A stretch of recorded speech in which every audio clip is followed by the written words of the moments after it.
Manarabatsika mpanao gazety namana. Nandroano ny fotoana nomeny segny anay raha mangataka izahay avy ao amin'ny fanoherana. Faly miarabatsika jiaby mpanaraka ny senity vaovao malagasy ny mahakasika ny raha politika ny hozaraitsika eto ary fa ilaila ihany tsika tsy ny fampitafitafa izay araka ny hitantsika manko fa neo-kevitra nataon'ny solombavamboaka sy tena indrindra solonaiko voafidy tamin'ny vonany firaisankina izay sy ireo namany solombavamboaka ihany koa ary ireo mpanolotsaina sy mpanao politika maro ny fikambana na ny vovonana maro ary ihany koa ireo vahoaka nampiantso ary namory ireo mpanao gazety manko zareo mba haneho hevitra amin'ny tsirariny tsindry hazolena jadona ary tsy refesy mandidy atao ny mpitondra fanjakana ity.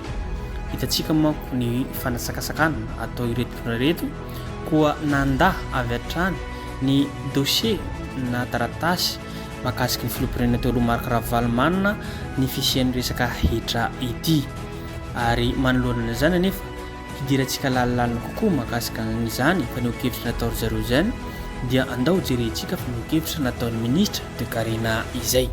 nanao soni taratasy manaiky ny fisian'ny hetra tsy voalohany sy ny anefahany izany Marc Ravalomanina ny taona 2024. Hitantsika amin'izany fa mivoaka zao ny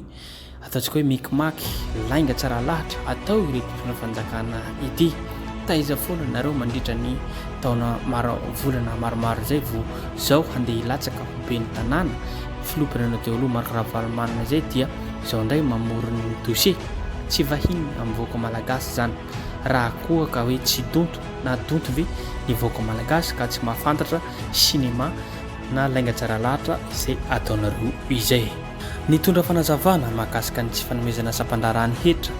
dia 11 bis any Marc Ravalomanina ministra rindra Hasimbelo Rabanirinason hoe ny alohan'ny fifidianana filoham-pirenena ny taona 2024 no nanaovan'ny Marc Ravalomanina soni ny taratasy fainakeny fa mbola nisy hetra tsy voalohany miaraka amin'ny fankatoavana hanefa izany araka ny fanamarian'ny ministra no ny fisian'io taratasy fainakeny nataon'ny filoha teo aloha io no nanomezana azy ny fanamarian'ny fandaovana ketra tamin'ny 2024. Tsy nomena izany kosa izy ho an'ny taona 2024 satria tsy nanome valy ny taorian'ny nandefasan'ny fanjakana azy ny taratasy fampatsiahevina amin'ny tokony hanantsavana izany voalazan'ilay fanekena zany hoe na dia tsy mahavoaloha hitra izany zany filoha Marc Ravalomanina dia nandeha ihany fifidianana fa maninona raha ohatra ka hoe zao 2024 na 2024 zao lefa sondray ny fifidianany mitovy nataonareo tamin'ny 2023 raha mafy nareo satria araka ny fanazavanareo zay dia namena malalaka zany filoham-pirenena teo aloha Marc Ravalomanina handeha hilatsaka fa amin'ity indray mitoraka ty filatsaha be ny tanàna ty dia sakanana zany ve ka tsy hafahafa ary asehoy am-boaka malagasy ary izany taratasy fanekena zany satria mety misy soni an'ny filoha teo aloha Marc Ravalomanina manko zany fa neo-kevitra na zavatra ataonareo izany tsy donto ny vahoaka malagasy raha mamakafaka sy mandinika mahakasika an'izany rehefa nambelanareo ihany izy tamin'ny 2023 dia avelonareo ihany koa izy tamin'ny 2024 satria nareo olona ataontsika hoe olo-trotra ve zany olona be fandeferana ve zany raha toaka nareo be fandeferana tokoa dia avelao izy ary raha marina na tsy marina zany dia asehony vahoaka izany taratasy fifanekena izany ary izany ihany koa mamptakiny vahoaka malagasy rehetrarehetra ny fahamarinana fa ny fahatahorana no lehibe indrindra mba hanasakasakana na filoham-pirenena teo aloha Marc Ravalomanina ny karma manko tsy misy ho izy nisy sa misy mitahotra ny karma manko zareo re zany hoe ny tody tsy misy fa nataonao ihany no miverina koa manoloana izany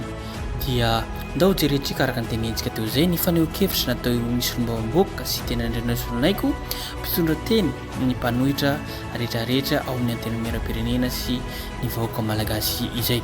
ary hitantsika ihany koa ny fanao-kevitra natao ireto mpitondrateny seny ireto amin'ny vidéo manaraka io izay. Ary izay ihany koa ny vaovao afaka nozarentsika eto tompoko lahy sy tompoko vavy, aza tianao hatrany miabone na manao zay na manao commentaire ahafahantsika matsatsara zavatra izay. Makasitraka makately le tompoko lahy sy tompoko vavy. Abatsika mpanao gazety namana. Nandroany moa ny fotoana nomeny seny anay raha mangataka izahay avy ao amin'ny fanoherana iona aminy satria izahay reto solombavam-bahoaka ny firesakina sy ireo mpanolotsaina rehetra nangataka fisaonana tamin'ny seny noho ny firotrahan'ny président Marc Ravalomanana izany. Zay efa fantatsika ny décision navoakan'ny évêque rehetra. Ambaranay eto zany fa candidat ara-dalàna tsara ny candidat président Marc Ravalomanana amin'ny firotrahana io firotrahana bentanàna eto Antananarivo. Ary ny amafisinay tamin'ny senia fa resaka politika averiko indray resaka décision politika no matetika tehiditra amin'izay fahefana nomeny lalàna ny androm-panjakana anankiray tika. Zay no amafisinay tamin'izareo teo mba tsy hidiran'izay politika izay. Ary ny zavatra niteneninay tamin'ny senia dia mazava tsara iny fanapahan-kevitra izay nataon'zareo tamin'ny élection présidentielle izay tsy nanetika candidat fa nandraisan'ny rehetra anjara. Iny ihany koa no tokony mbo entin'zareo satria nomeny lalàna averiko nomeny lalàna fahefana ny fahaleovantenany seny izany. Ary izay indrindra no tokony ijorony seny dia izay no mamafisinay na zahay tongeto. Politika le izy satria ianareo zao mahafantatra, ianareo mpanao gazety, ianareo vahoaka eto Antananarivo mahafantatra fa miezaka mihitsy izahay avy aty amin'ny fanoherana mba hisino fifidianana io. Miezaka koa izahay ary mitandrina tahaka ny anak'Andriamaso tena mandeha eny ambonin'ny atody mihitsy ny ara mba tsy hisiny izay fikorotanana izay. Satria na minina fantatray dia fantatray mihitsy fa betsaka ny zonay very na dia izahay dia hivavaka angatapitahina amin'ny kandidanay sakanana zavatra tsy manara-dalàna ny fanakanana anay zalazaina hoe fa feno inana rahatira samy mpanjakana mandotony eo nefa tsisy naanoray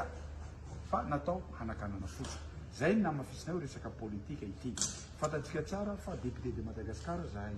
eto reto tsy mahazo manao tatitra any amin'ny district hafa nefa député de Madagascar. Nefa mifamadika ndray koa le izy amin'ny Bentanàna. Iza ny Bentanàna ndray koa raha hanao hetsika politika na hetsika fivavahana eto amin'ny commune zay fidianana azy tsy mahazo ndray koa fa any amin'ny commune hafa mandefasana azy. Tiako tenena hoe resaka politika izy. Ka ny fanapahan-kevitra tamin'ny fionana teo re tompoko dia nanome tokony seny fa misy procédure tsy maintsy arahana zany dia miandro isika rapitso ariva farafahatarana raha ny fotoana zay nomeny lalàna an'zareo ahafahan'zareo manapa-kevitra dia rapitso ariva any zany tsika no tena mahazo valiny tanteraka momba nyty raharaha firotrahan'ny président Marc Ravalomanana ho bentanànany Antananarivo miaraka amin'ny listra reto manodidina anay reto no mameno ny listrany koa président Marc Ravalomanana. zay zany a ny zavatra azonay ambara. Antony ara-teknika no nangatahan'ny CNI ny fanemorana ny daty farany fandrotsahana taratasy ho andreo Mpilatsaka Hofidiana amin'ity fifidianana kominaly ity, ho ny mpapakateny eo anivon'ny CNI Soavandriamaro Tafika izay nalefa any amin'ny governemanta. Maro ny fitarainana sy fangatahana voaraina nomboka ny 15 volana septambra lasa teo amin'ny fahasarotany ny fikarakarana taratasy amin'ireo Mpilatsaka Hofidiana. Efa tokony nampiseho fahavononana nefa ireo mpisehatra ara-politika hatramin'izay raha tena vonona andray anjara amin'ny fifidianana hoy Soavandriamaro Tafika tamin'ny fikarakarana ireo taratasy ilaina amin'izay firotsahako Hofidiana izay. Lafin'ny ara-teknika mba ahafahana mametraka lamina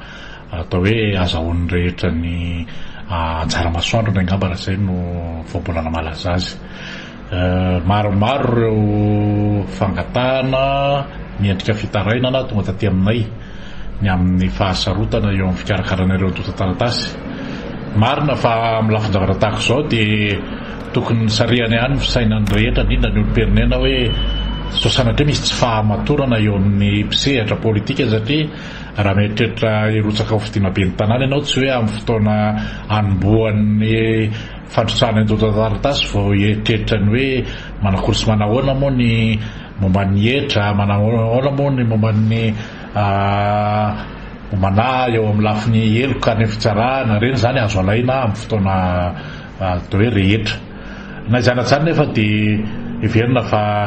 mba hitsinjovana sy mba hanomezana lanja ilay foto-kevi-dehibe na avy CNI ny amin'ny hoe fandraisan'ny anjaran'ny rehetra no zava-dehibe dia ny hevitra izay hoe mba satria betsaka ireo fahasahiranandreo mba ahafahan'ireo trapahasahiranana karakara ampitoniana sy ampilaminana ny atao taratasiny dia rariny sitsiny raha angatakatsika ny amin'ny fanemorana ny feim-potoana hifarana ny fandrotsahana ny atao taratasy. Mbola roanjato hatreto hatramin'ny androany maraina ireo kandidà nametraka ny taratasy firotsahako Hofidiana avy amin'ny OVEC manodidina ny 10 araka ny nambarany Soavandriamaro Tafika. Manentana ireo tompona ndraiky eny amin'ny sampandraram-panjakana ny avy amin'ny CNI hanampy ireo mpikarakara taratasy amin'ny firotsahako Hofidiana izay maro amin'ireo kandidà no mitaraina amin'ny fahasarotana fahazonana taratasy maro ilaina amin'ireo firotsahako Hofidiana izay. Tsy tokony hiandry farany anefa ireo kandidà amin'ny fametrahana izay tota taratasy izay hoy Soavandriamaro Tafika. Zay dia tsy misarika ny fisainan'ireo tompona andraikitra aloha eo anivon'ny fitantanana raha-mpanjakana amin'ny ankapobeny na ny anivon'ny fitsarana eo izay akan'ireo kandidà ny atao taratasy na ny avy anivon'ny heviketra isan-karazany na ny anivon'ny sampana raha hafa ihany koa raha ohatra misy atao taratasy aoka re mba amaivanina na amoraina ny fahafahan'ireny kandidà reny mandray ny atao taratasiny satria verina fa ny CNI koa tsy mipetra-potsiny ary raha ohatra ka tsy feno ny atao taratasy dia manjary manahirana amin'ny tontolona ara-piarahamonina ka amoray le fahazonana atao taratasy. Ho an'ny kandidà indray dia izay mieritreritra hoe aoka re mba tsy andro farany satria raha ohatra ka miandro farany tsika nefa misy tsy fahalavorariana ilay atao taratasy dia kely na zary tsy misy ilay feim-potoana ahafahana manarina azy. Raha tsy hivina dia tokony hifarana ny alakamisy fa 20 ny volana septambra izao ny fametrahana taratasy firotsahako Hofidiana amin'ny fifidianana be ny tanàna sy mpanolotsaina ity izay angatahan'ny CNI ny 29 ny volana septambra izao ka andrasana ny mety fankatoavan'ny governemanta.